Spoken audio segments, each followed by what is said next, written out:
NBC, the national broadcasting company.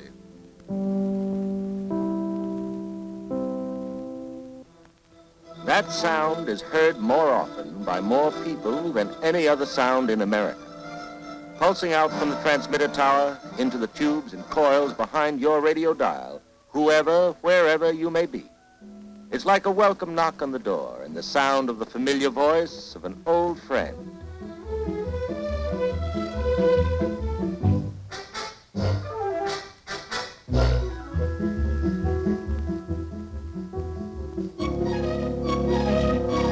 The welcome voice of NBC speaks many languages, music, the crosstalk of forum and discussion. It speaks the clipped and colorful lingo of sport, the many hundred tongues and tones of drama. It speaks the language of laughter, the rippling idiom of comedy. And it tells the world of how the world spins with the voice of truth. These are voices of NBC today, versatile and modulated. But do you remember more than 20 years ago when radio was learning to talk? Secretary of State Charles Evans Hughes defended the Harding administration course on the League of Nations today when asked whether it wasn't time for the Republican Party to give the people an unequivocal statement in regard to its position on the World Court. He denied that its voice was a whisper crackling with static, and you stayed up till 3 scratching a crystal with a wire cat's whisker to log Pittsburgh 50 miles away. And then radio moved up from the cellar to the parlor, its earphones replaced by a handsome cone speaker, big enough for Dad to get his whole head in as he still tried for distance, maybe Cincinnati direct on a clear evening. But it was a magic night late in 1926 when Dad switched to his local station and found that it was linked by telephone lines to 19 other stations to form the National Broadcasting Company. The creation of this pioneer network meant that a broadcast originating from any of these affiliated stations could be heard clearly in the area served by all the others, and always at the same spot on Dad's dial. Now radio was going places, and NBC went with it, extending its network from coast to coast, spanning the nation, to bring the on-the-spot, play-by-play report of Graham McNamee describing the doings in Pasadena's sunny Rose Bowl to winter-bound listeners in New York.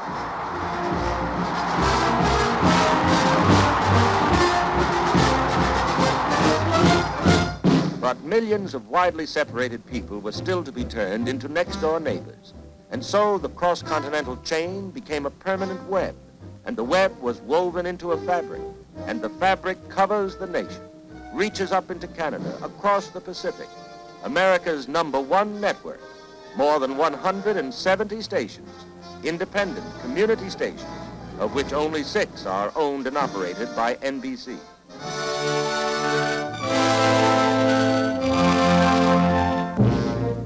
But to affiliates and key stations alike, the industry's focal point is in Radio City, the city within a city. Here at New York's Rockefeller Center is home site and hearth side for the NBC family. And here the welcome mat is laid out for over 500,000 visitors a year, friends from all over the world who've dropped in to see what goes on behind their radio dial.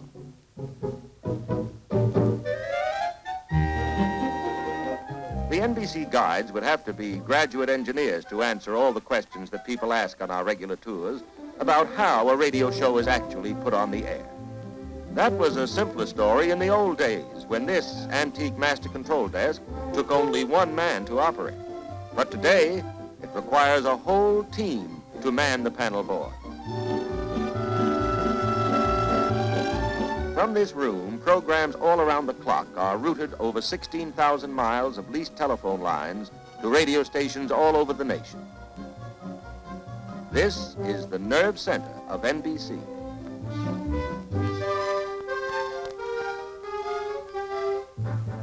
You know, what you hear on the air represents only a fraction of the effort that goes into network radio. The microphone doesn't pick up, for example, the sound of the teletypes in the communications department, which connect our key cities and handle the 3,000 messages a day which are necessary to bring your shows in on cue. You can't tune in on the traffic department either, but without it, no telling what you'd get. For on this board, every minute of the broadcast day is programmed weeks in advance to be constantly checked and rechecked for split-second transmission to the proper station. Our guests naturally always want to see some of the voices that they hear every day at home. So they usually stop in on a rehearsal studio. Here, behind a soundproof window, they can eavesdrop on a popular daytime serial, getting a final run-through before airtime. Thank you, nurse. Do you want me to stay, Doctor? No, it won't be necessary, thank you, nurse. Yes, Doctor. Sit down, Mrs. Everett, please. Well, Doctor, maybe you found out what's wrong with my husband. Maybe you can tell me about him. All those other doctors... Gertrude, that's Yeah. swell. I liked your entry line. It was flat and it's good characterization. Now, I want to get two emotions in this last speech of yours. I want to feel on that line where you sit down that you're more nervous about entering a doctor's office. I think most people generally are. And also on the other line in that little sentence there, make sure that I have the feeling that you are concerned about your husband's health. It's very serious. Oh, I Is see. that clear? Yes, I see. Just those two emotions All right. in that sentence. All right, let's run that scene again from page 18 with the doctor's line. Sit down, Mrs. Everett, please. On cue now. All right. Sit down, Mrs. Everett. I guess people are more current events conscious these days because they always want to see the NBC newsroom and maybe catch a glimpse of the dean of commentators, Mr. Kaltenborn. And that's the news picture as it looks in post-war Europe tonight. Confused enough to be sure, but certainly not altogether hopeless. Good night. Well, I've just helped turn another day over to history. But history has no clocks and has no calendars. And that's why NBC has provided a room where history can be recorded eternally. That's the newsroom. Let's visit it for a bit, shall we? All night and all day, every day in the year, these machines bring the world's news to NBC for processing. A bell signal will indicate that a really hot news story is on the wire.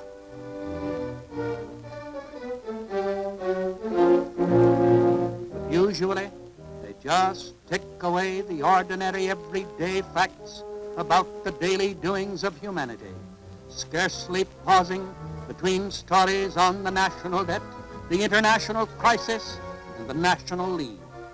It is our job here to sift these facts, to analyze and evaluate them, bring them into focus with their background, and turn them into stories for radio's newspaper, the only newspaper which is perpetually going to press. Radio's magnificent job of reporting the news is a matter of record. Very little of note has occurred in the last 20 years that hasn't cut a groove in the wax of NBC's permanent transcription file. For radio is not just a thing of the moment. Reserved for all time in its archives are the sounds, the words that history made and spoke as they happened, while it was actually happening. And there's the Winnie Mae now, winging her way in with a new world's record. Around the world in the record time of 8 days, 15 hours, and 15 minutes. The crowd's rushing out on the field to meet the ship as it taxis up the runway. And from where I am, I can't see Gaddy, but that looks like Wiley Post now, getting out of the plane. I've got the NBC microphone through this crowd, and it just... Wiley, will you and Harold... Feel now they've dropped rope out of the nose of the ship, and the passenger prop is lining the windows looking down. It burst into flame. Wait, get it started. It's crashing terrible. If I am elected President of the United States, with confidence in our armed forces, with the unbounding determination of our people, we will gain the inevitable triumph, so help us God. And from this room, NBC sent you its reports, hour by hour, and sometimes even minute by minute, on the greatest news story of all time, the Second World War. It followed the news wherever it went and sent back eyewitness accounts of the tide of global battle, sent back the actual sound made by a world coming apart at the seams.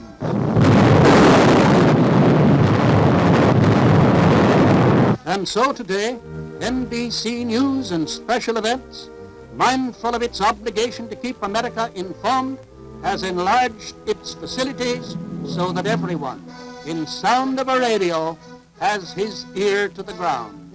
It is not intended to suspend the decision of the Security Council by an understanding that these answers have to be in before we act. If you look closely enough behind your radio dial, you would inevitably find people. At NBC, important people. In the mailroom, for instance, the clerks who handle the thousands of letters you write into us every day. More letters than are received in many a good-sized post office.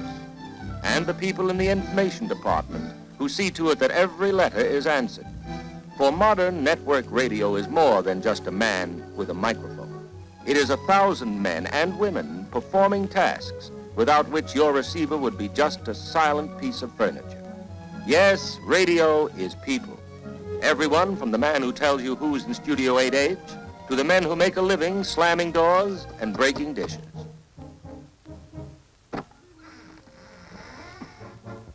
Radio is also the anonymous standby pianist who on a moment's notice must fill an emergency silence with music. And it's the director, the producer, and the composer, too. People whose voices are never heard on the air, but who have made NBC's music department the finest in the radio industry.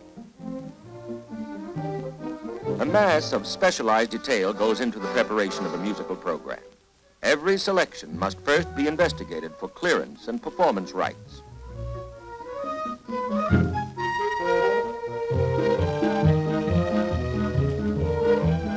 When the numbers have been cleared for broadcast, some are turned over to the composing staff and special arrangements are prepared.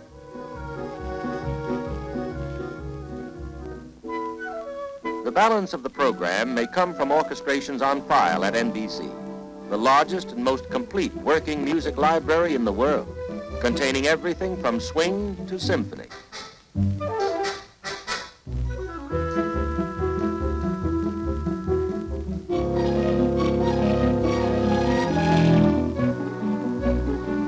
Rehearsal for the Fred Waring show, and the talent of the singer is deftly woven into the pattern of the program. It takes many hours of patient practice to tailor the artistic and technical quality of every note transmitted to your loudspeaker.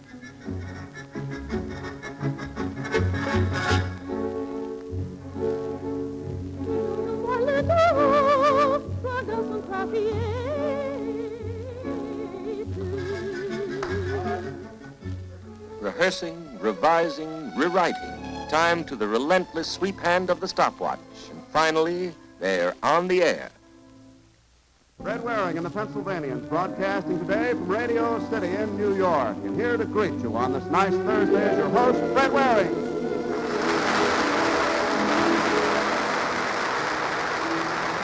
Hello, everybody, and thanks for coming.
NBC New York is also the eastern terminus of radio's most famous thoroughfare, Allen's Alley. Tell me, Mr. Moody, what are your feelings about the radio?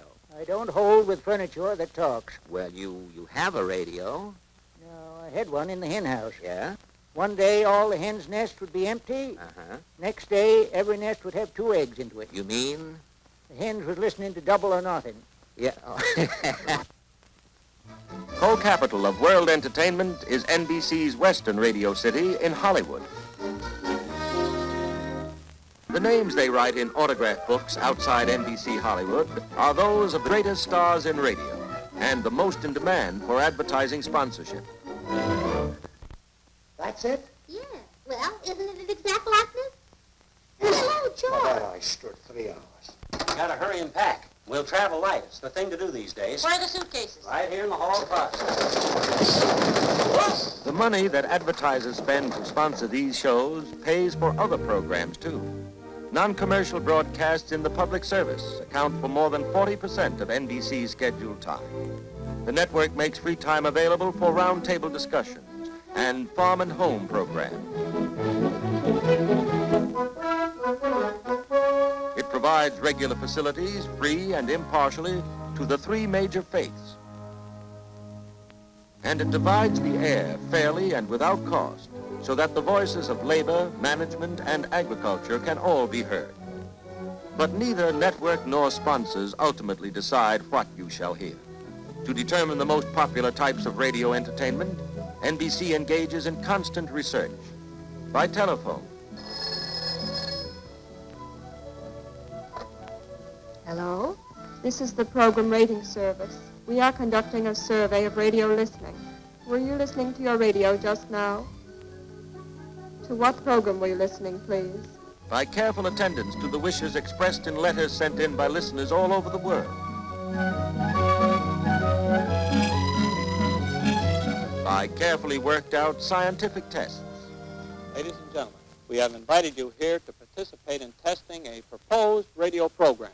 We want you to register your approval or disapproval at various points in the program on those reaction sheets that you hold. As the light flashes on the screen, please let us know how you feel about the program by checking either good or fair or poor alongside the corresponding number on your reaction sheet. And by direct contact. A kind of a program you'd recommend for your child or your grandchildren. Amusing? Amusing. Interesting to the children. Entertaining for them. I think that was very nice for children, but I don't believe that a great many grown-ups would care to listen to it.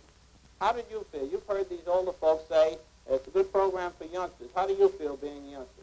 Well, it was boring at first, but then it got a little interesting as it went on in history. All right, you feel perhaps the program Childish. a little childish. That's right.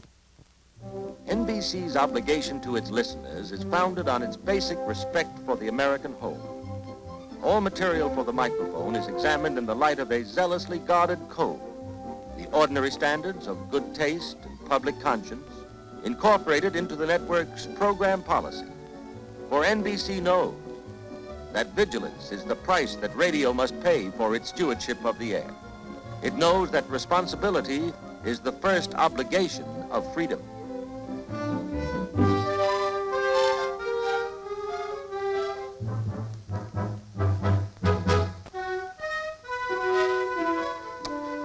The freedom of every American to turn the switch on his radio and listen without a license to what he pleases when he pleases, and to pay no tribute for what he hears, was guaranteed by the Constitution more than 100 years before the first practical sputter was ever coaxed out of the electromagnetic wave. The freedom of the air in America is inalienable. To extend this American freedom into new and uncharted wavelengths, NBC in 1941 established the first commercial television station in the country, began immediately to expand it into a network. Adding sight to sound, it opened an electronic window, rang up a magic curtain, and ushered you to the first row, to the best seat in the house, your own easy chair.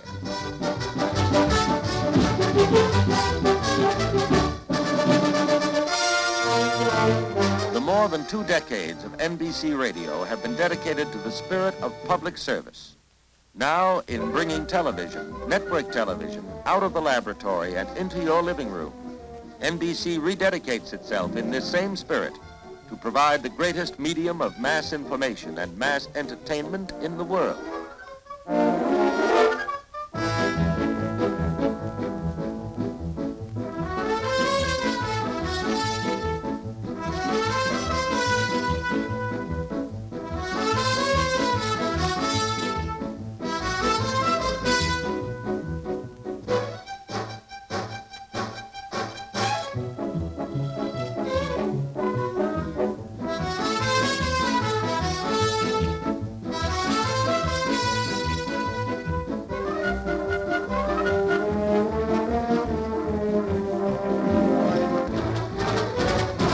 Carved from the primitive rock crystal of yesterday's radio is the crystal ball of television, in which is visible a whole new era of communication. In one generation, voice and vision have transcended space. Science, engineering, and organization have harnessed the ratio between light and sound, so that radio or television, if you look behind your dial that is set at NBC, you will find that you are tuned in on today and focus on tomorrow.